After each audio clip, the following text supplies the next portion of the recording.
Alam mo ba na sa ilalim ng batas, pwede kang maprotektahan agad mula sa karahasan? Kahit hindi mo pa nakakausap ng hukom ang iyong asawa o partner.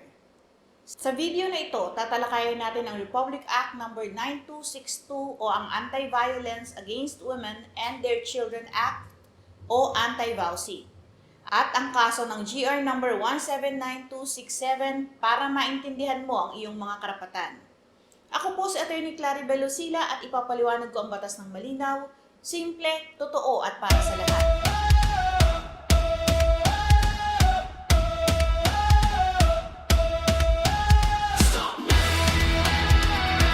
Taong 2020, binago ng Korte Suprema.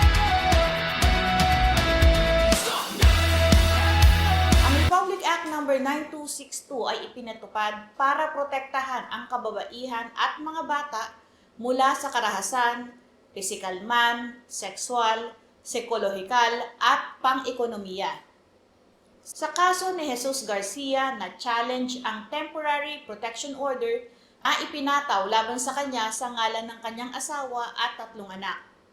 Pinakita ng Supreme Court na ang batas ay hindi laban sa kalalakihan kundi nakatuon sa sitwasyon kung saan ang kababaihan at bata ang karaniwang biktima. Ito ay ayon sa mga statistics ng PNP at DSWD. Alam mo ba ang tinatawag na Temporary Protection Order ex parte? Ibig sabihin, maaaring ipatupad agad ang Temporary Protection Order o TPO bago pa man marinig ang panig ng inaakusahan kung may agarang panganib sa biktima.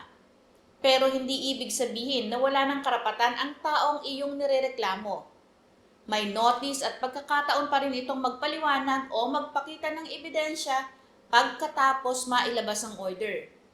Kaya hindi nawawala ang due process dahil importante ang Temporary Protection Order para sa kaligtasan ng biktima. Ang TPO ay pwede rin mag-utos na alisin muna ang inaakusahan sa bahay kung kinakailangan para sa proteksyon ng biktima. Hindi ito pwedeng abusuhin para agawin ng ari-arian. Ang pag-alis ay temporary lamang at ayon sa batas.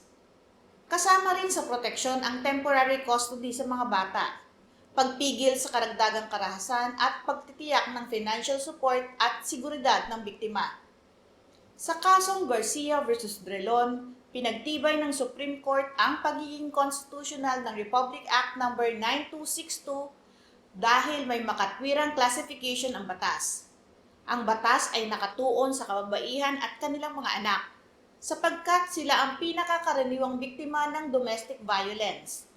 Kaya't ang ganitong classification ay makatwiran at may sapat na batayan sa ilalim ng Equal Protection Clause.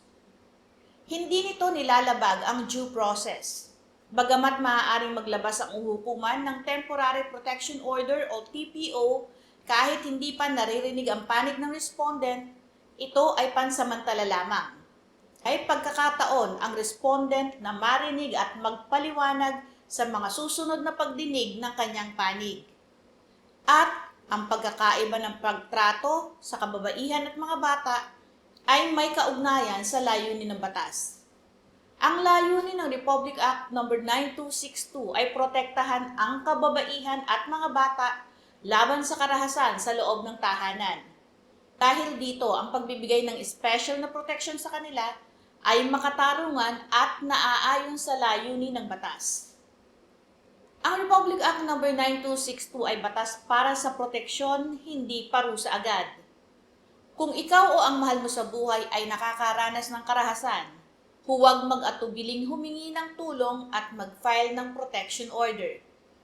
Para sa mas detalyadong legal breakdown ng iyong karapatan at proteksyon, i-like at i-subscribe ang ating channel.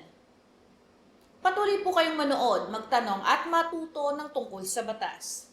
Magandang araw po, ako si Atty. Claribel Lucila.